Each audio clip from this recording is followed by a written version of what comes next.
રામ શબ્દ લખી અને પરિક્રમા કરી તો જગતમાં પ્રથમ પૂજ્ય બની ગયા. આદિ કવિ વાલ્મીકી ઉલટા જપ કરે છે અને શુદ્ધ થયા. પાર્વતી 1000 નામનો સંકલ્પ કરી રોજ વિષ્ણુ સહસ્ત્ર નામનો પાઠ કરે. એમાં ઘરનું દાયિત્વ, ઘરનું કામકાજ ચૂકી જતા હતા. શિવજીએ કહ્યું, દેવી આવું વ્રત તમે રાખો, મને વાંધો નથી, પણ તમે એકવાર રામ બોલો ને તો 1000 નામ બરાબર છે. વિશ્વામિત્રજીએ આ સંવાદની નોંધ લીધી અને એમણે લખી નાખ્યું રામરક્ષામાં, રામ રામેતિ રામેતિ રમે રામે મનોરમે રામ તત્તુલ્યમ રામ નામ વરાનને. વરાનનનો અર્થ થાય શ્રેષ્ઠ ચહેરો, શ્રેષ્ઠ મુખ. આનંદ માની ચહેરો, વર માની શ્રેષ્ઠ. કોણ વરાનન કોણ ગણાય? જેના મુખમાં રામ નામ હોય એ જ વરાનન છે. જેના મુખમાં હરામ હોય વરાનન ન કહેવાય. માટે વરાનને. તો રામ નામ મહામંત્ર છે, રામ નામ પરમ મંત્ર છે, રામ નામ બીજ મંત્ર છે. ત્યારથી પાર્વતી કેવલ રામ બોલે છે અને વિષ્ણુ સહસ્ત્ર નામના પાઠનો એનો નિયમ સચવાઈ જાય છે. સમુદ્ર મંથનમાંથી જ્યારે વિષ નીકળ્યું, સીતાંશુભાઈ કહે છે, યશચંદ્ર એને બહુ સરસ પંક્તિ લખી કે આ દેવતાઓએ દાનવોએ જ્યારે સમુદ્ર મંથન કર્યો ને એના પહેલાનો દરિયો મેં જોયો છે. કવિ સર્જકની રેન્જ તમે જો કે મંથન કર્યું હતું ને પછી એમાંથી બધા નીકળ્યા, પણ મેં તો એના પહેલાનો સમુદ્ર પણ મેં જોયો છે. અને હું મરજીવો નથી કે મેં ડૂબકી મારી, મારી આંખોમાં રત્નો પડ્યા છે. સીતાંશુ એની કવિતાના થોડાક યાદ રહેલા શબ્દો. એક પુસ્તક છપાણું ગરીશભાઈ, એમાં આપણે ત્યાં અત્યારના આપણા યુવા પેઢી પણ આવી જાય. એ બધા જ કવિઓની શ્રેષ્ઠ પંક્તિઓનું સંકલન છે. બધાનું શ્રેષ્ઠ પંક્તિઓ સરસ છે, બહુ સરસ.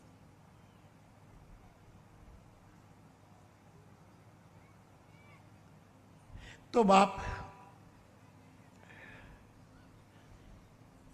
શિવજી જ્યારે સમુદ્ર મંથનમાંથી વિષ નીકળ્યું અને જ્યારે ઝેર પીવાનો વખત આવ્યો ત્યારે વિષ અને રામ આ બેને સાથે જોડ્યા. વિષ પ્લસ રામ, વિષ વત્તા રામ, એ રામને સાથે રાખીને વિષ પીધું અને સંધિ થઈ ગઈ વિષરામ. ભગવાન શિવને વિષનું પાન કરીને વિષરામ પ્રાપ્ત થયો, કારણ કે વિષ અને રામને એને જોડ્યા અને થયો વિષરામ. તો રામ નામનો મહિમા. તુલસીદાસજી તો એમ કહે કે ત્રેતાયુગમાં ભગવાન રામ આવ્યા, એમણે જે અવતાર લીલા કરી, અત્યારે કળિયુગમાં રામ મોજૂદ નથી. એનું નામ એ બધી જ લીલા અત્યારે કરે છે. જે રામે કરી તે અત્યારે નામ કરે. રામ ભગવાને સેતુ બાંધ્યો, આજે એનું નામ સેતુ. આ નામને લીધે આપણે બધા ભેગા થયા છે. આટલી સંખ્યામાં આપણે ભેગા કોના નામે? મોરારી બાપુને લીધે નહીં, હરિના નામને લીધે આપણે એકઠા થયા. જે ત્રેતાયુગમાં રામે કર્યું એ અત્યારે નામ કરે છે. ભગવાન રામે ત્રેતાયુગમાં શિવ ધનુષ તોડ્યું. આજે આ નામ મને તમને અહંકારના ધનુષમાંથી મુક્ત રાખે છે, આપણને નિરાભિમાની બનાવે. આખું એક નામ ચરિતમાનસ છે, નામાયણ છે, આખું રામાયણ છે. તો બાપ રામ નામનો બહુ મહિમા ગવાયો છે. મારી તમને વિનંતી, તમારા જે ઈષ્ટદેવ હોય અને એનું જે નામ તમે લેતા હો, તમારા ગુરુએ જે આપ્યું હોય તે પકડી રાખજો. પણ તમારી પાસે કાંઈ ન હોય અને તમે આમ અવઢવ હો કે કયું નામ જપવું, તો વ્યાસપીઠ ઉપર જો ભરોસો હોય તો રામ મહામંત્ર જેવો કોઈ બીજો મહામંત્ર નથી.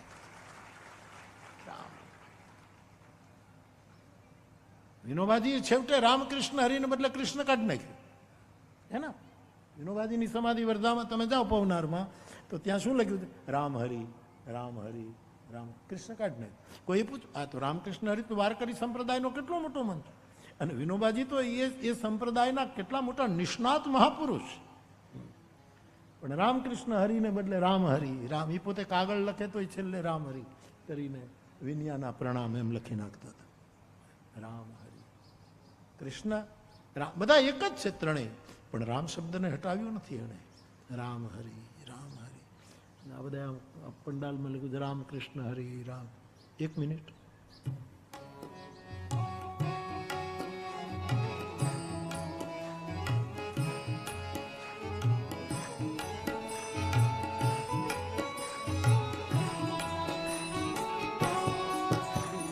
રામ કૃષ્ણ હરિ રામ કૃષ્ણ હરિ રામ કૃષ્ણ હરિ રામ કૃષ્ણ હરિ. ગાઈએ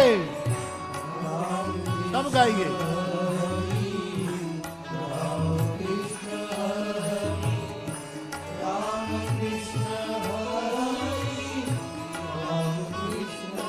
રામ સત્ય છે, કૃષ્ણ પ્રેમ છે અને હરિ કરુણા છે. સત્ય પ્રેમ કરુણા, સત્ય પ્રેમ કરુણા, સત્ય પ્રેમ કરુણા, સત્ય પ્રેમ કરુણા, સત્ય પ્રેમ કરુણા, સત્ય પ્રેમ કરુણા, સત્ય પ્રેમ કરુણા, સત્ય પ્રેમ.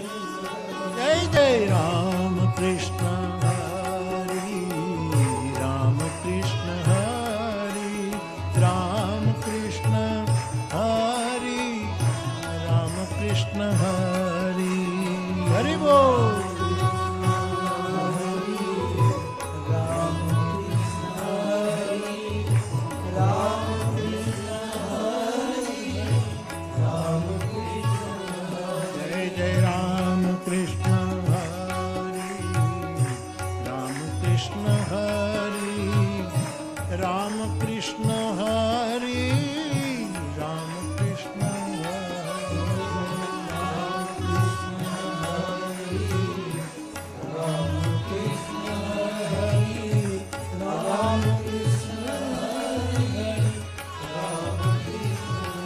ગાંધી બાપુ વિનોબાજીના કાળમાં સમૂહ શ્રમ, સમૂહ ખેતી, સમૂહ ધ્યાન, સમૂહ કાતણ, સમૂહ પ્રાર્થના, સમૂહ સંકીર્તન, આ બધું જ એમણે સ્વીકાર્યું છે. તો 2 મિનિટ પંઢરપુરની યાત્રાએ નીકળ્યા હોય એવા ભાવથી રામ કૃષ્ણ હરિ રામ કૃષ્ણ હરિ રામ કૃષ્ણ હરિ રામ કૃષ્ણ હરિ.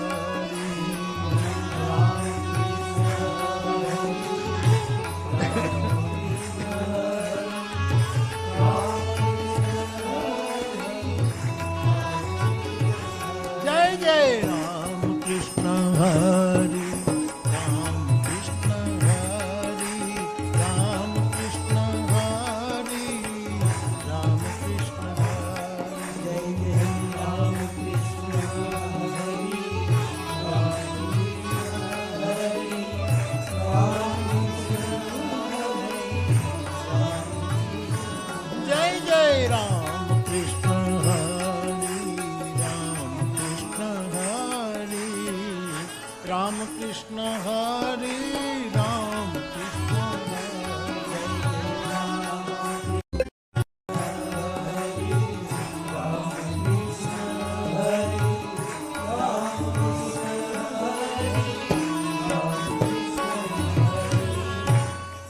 તો બાપ નામનો મહિમા.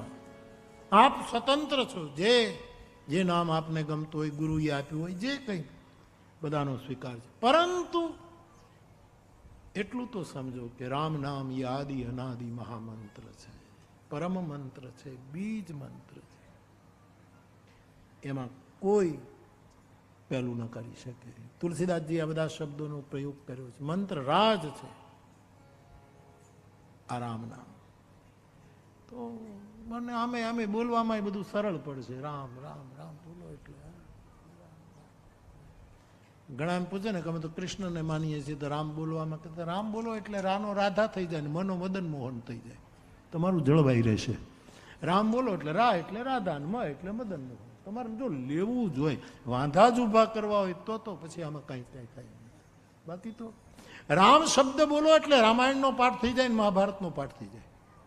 રા એટલે રામાયણ, મ એટલે મા બાપ, બેયનો સ્વાધ્યાય થઈ જાય. હવે આટલો બધો મહિમા છે, પછી તમે શું કામ, તમને પવિત્ર થવાની બીક લાગે છે કે બોલીએ ને ક્યાંક પવિત્ર થઈ? કારણ કે ફાવી ગઈ છે અપવિત્રતા, કલુષ બહુ કોઠે પડી ગયા છે સાહેબ. નહીતર એક બાર રામાયણનું, રામનું નામ લેવાથી મારા ગોસ્વામી કે બાર એક નામ જપત જગ જેવું હોત તરન તારન નર. તુલસી તો એમ કે બગાસું ખાતા ખાતા તમે રામ લો, પાપ સમૂહ બળી જાય, બાપનો સમૂહ, આ રામ નામનો મહિમા. અને સાર આ કથાઓ તો હું આટલા વર્ષોથી કહું છું, તમે આટલા વર્ષોથી સાંભળો છો, તમે એના એને હું એનો કાંઈ ફરક પડ્યો ને. પણ કથાનો સાર છે પ્રભુનું નામ, રામ નામ. મેં વારંવાર કહ્યું છે કે આપણે બેગ લઈને રેલવે સ્ટેશન, એરપોર્ટ ક્યાંય હોય અને સિક્યુરિટીને શક પડે તો કે બેગ ખોલો, આમાં શું છે, કાઢો બધું. હવે તો અત્યારે તો જ્યાં જ્યાં ગાડી લીધે ત્યાં બધા ઊભા જ છે, તમારું ખાતું ગાડી ઊભી રાખે છે, પણ ડિક્કી ખોલો, આચાર સંહિતા આવી ને. મને કહે બાબુ તમારે આ કથા આચાર સંહિતામાં આવે તો? મેં કીધું અમારે 2 મહિનાની આચાર સંહિતા ન હોય, જન્મ જન્મની આચાર સંહિતા છે, જન્મ જન્મની આચાર સંહિતા. રામચરિત માનસ શું છે? આચાર સંહિતાનું શાસ્ત્ર છે. કેવો આચાર કરવો એનું ભરપૂર નિરૂપણ રામચરિત માનસે કર્યું છે. તો આપણને કોઈ રોકે કે ભાઈ બેગ ખોલો, તમે ચેક કરો, આપણે કાંઈ છુપાવવા જેવું ન હોય, કહી દઈએ ને કે ભાઈ આમાં કપડાં છે, ના છે, ખાલી સિગારેટની ઓલી છે, બાકસ છે. જે હોય એ તમારે કહેવું જોઈએ ને, તમારી બેગમાં જે હોય એ તો આટલું છે. પણ તુલસીદાસજીએ જ્યારે રામચરિત માનસ તૈયાર કર્યું અને પછી એમણે અયોધ્યામાં એને સંપાદિત કર્યું, પ્રકાશિત કર્યું, બરાબર. પછી તુલસીદાસજી રામચરિત માનસ લઈને કાશી ગયા. કાશી ગયા એટલે પંડિતોએ પૂછ્યું આમાં શું છે, ચેક કરવું છે, બતાવો, ખોલો. તો તુલસીદાસજી એક ચોપાઈ કીધી, એહી મહ રઘુપતિ નામ ઉદારા.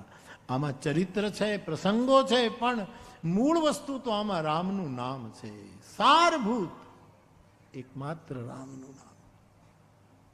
આ સાર પકડવા માટે આટલો બધો વિસ્તાર કરવો પડે. મૂળ સાર છે. વૈષ્ણવો ગાય છે, સુખાવસાને ઇદમેવ સારમ, દુઃખાવસાને ઇદમેવ જ્ઞેયમ, દેહાવસાને ઇદમેવ જાપ્યમ, ગોવિંદ દામોદર માધવ. તો ત્રેતાયુગમાં ધ્યાન, સતયુગમાં ધ્યાન, ત્રેતામાં યજ્ઞ, દ્વાપરમાં પૂજા અર્ચા અને કળિયુગમાં કેવલ પરમાત્માનું નામ. તુલસીદાસજી કહે છે, કહો કહા લગી નામ બડાઈ, ક્યાં સુધી નામનો મહિમા ગાઓ. ભગવાન રામ પણ પોતાના નામનો મહિમા ગાઈ શકતા નથી, એટલું મોટું નામ છે પ્રભુ. એમ ને, એટલે એ માણસોમાં અમારી ગણતરી ખરી? કોઈ સરસ કોઈ રસ રસ બધાને કેટલું બધા, સૌ પોતપોતાની ક્ષમતા પ્રમાણે આખો ઉત્સવ સૌનો છે. રામકથા for the people, by the people, of the people. આ લોકોની માટે કથા, લોકો વડે કથા, લોકોની કથા, એનું નામ રામકથા છે. રામ સૌનો છે સાહેબ. શેરડીનો રસ, પ્રવીણ, ગરમીના દિવસો છે બેટા, એક એક પાવડું અમને પા.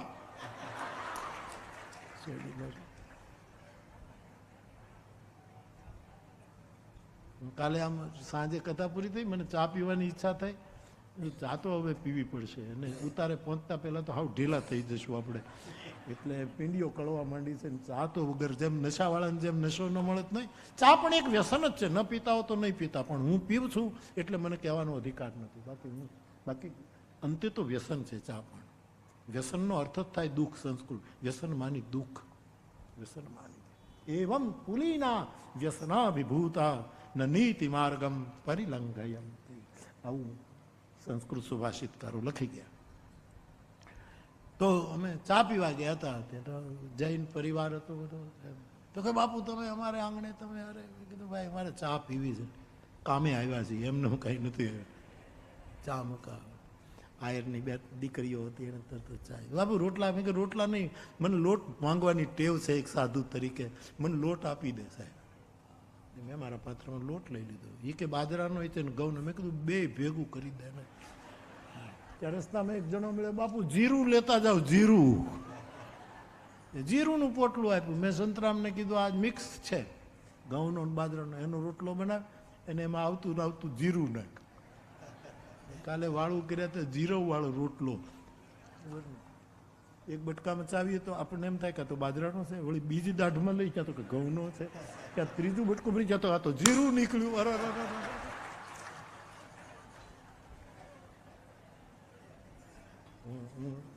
આનંદ વ્યક્ત કરું છું જેણે આ રસનું પરબ ખોલ્યું છે.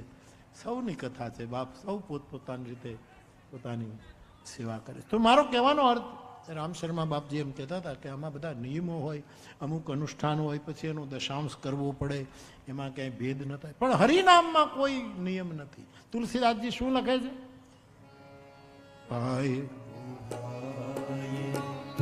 અનખ આલસ નામ જપત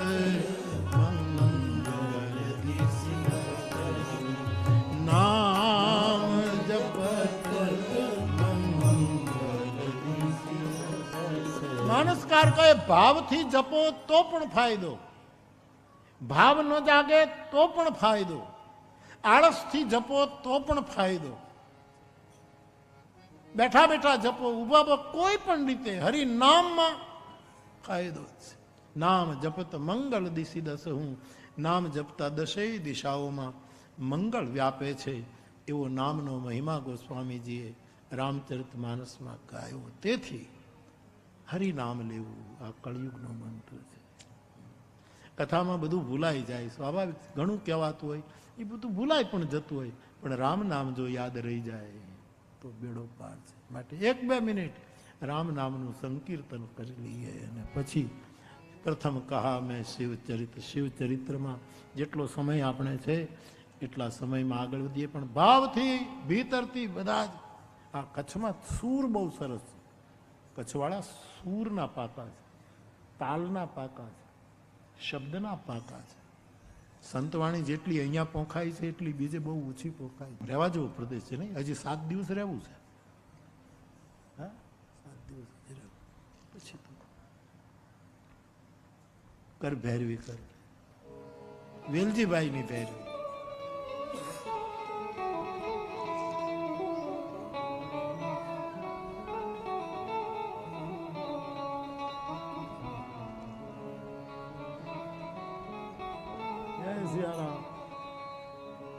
મીઠડો આચાજો વતન,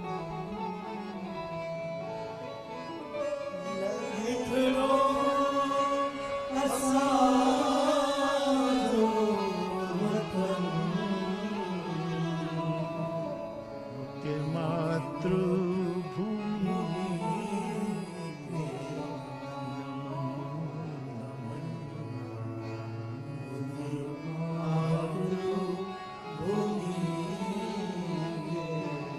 વેલજીભાઈ નો દીકરો, વેલજીભાઈ નો દીકરો. હા, વેલજીભાઈ ની ભૈરવી.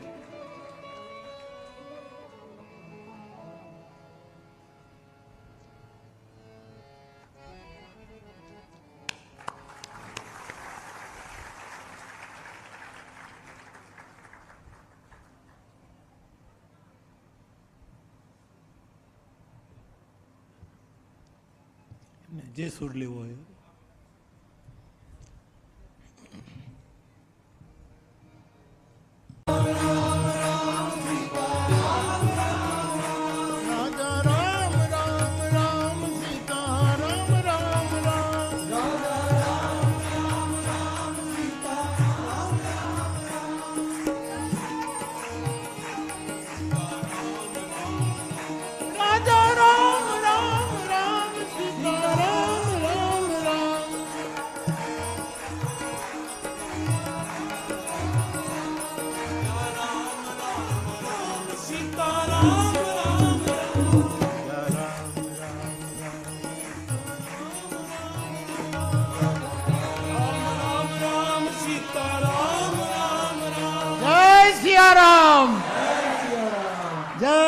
સિયારામ, જય સિયારામ. તો બાપ, આપણો સંવાદ ચાલતો હતો કે પ્રભુનું નામ એ તમામ શાસ્ત્રનો સારભૂત તત્વ ગણાયું છે. એમાં તુલસીદાસજીએ બહુ જ છૂટ આપી કે ભાવ અભાવ કોઈ પણ રીતે માણસ નામનો આશ્રય કરે તો રામ નામમાં તમામ નામો સમાહિત છે, આદિ અનાદિ. એ પરમ તત્વ રામ નામ છે, એનો મહિમા ગાયો. અને પછી તુલસીદાસજીએ પોતાની કથાનો થોડોક ઇતિહાસ બતાવ્યો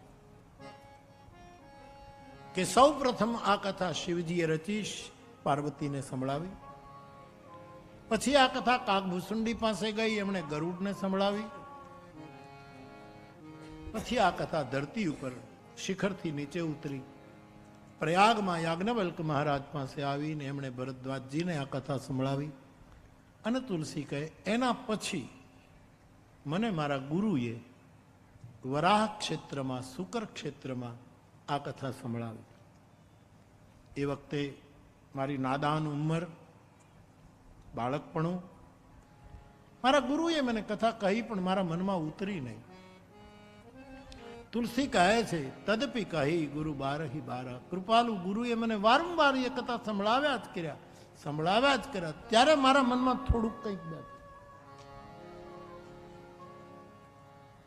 ઘણા લોકો એમ કહે કે એકની એક કથા વારંવાર સાંભળવાની શી જરૂર? અને આવું બોલનારા ઘણા છે, છતાંય વળ્યું કાંઈ નહીં. કથા વારંવાર સાંભળવી પડશે. રોટલો એક જ બે હાથ ભેગા કરીને રોટલો નથી, એને ટીપવો પડશે, એનો લોટ આટો બાંધવો પડશે. એને એમ ભગવત કથા એ પાચક બને, એ આપણો ખોરાક બને, આપણો આહાર બને, આપણું પોષણ કરે. એટલા માટે ભગવત કથા સાંભળવી પડશે. આ ભીડ એકઠી થાય એટલા માટે નહીં. ભીડ મેં 65 વર્ષમાં બહુ જોઈ લીધી. ભીડથી શું લેવાનું?